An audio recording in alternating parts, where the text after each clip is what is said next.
What does good CEO leadership look like when everything goes wrong? And by go wrong, I'm seeing perfect storms. You can't raise, you're not hitting sales targets, clients are churning, you have flight risk on the team, can't find product market fit. For me, the definitive book on this is what Ben Horowitz wrote, The Hard Thing About Hard Things. But he called it the difference between a peacetime CEO and a wartime CEO. And if you're a founder right now who you find yourself in this sort of quote unquote wartime situation, just recommend something that for you the rules have changed. Maybe temporary, but they have changed. And so now I like to think of it as battlefield triage, right? Stop the bleeding, stabilize the patient, then move the patient. So most leadership books and most leadership teaching at universities is for peacetime, right? It's all about servant leadership. It's about culture building, bringing people along. And that stuff's real and it matters, but it's very much a peacetime doctrine. When everything goes wrong, and especially if it goes wrong all at once, there's no time for consensus. Speed beats process, clarity beats collaboration. The CEO who keeps running the peacetime playbook in a wartime situation is going to lose. So what I'd say is your team's watching you every second.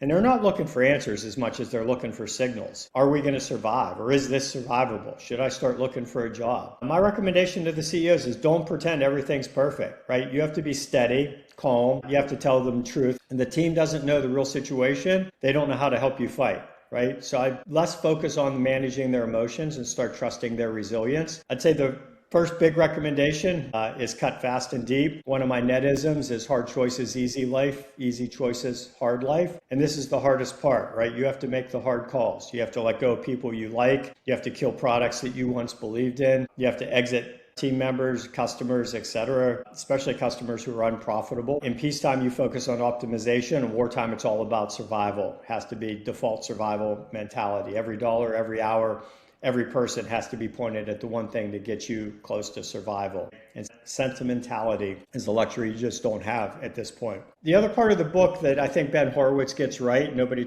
talks about enough, is the wartime doesn't last forever.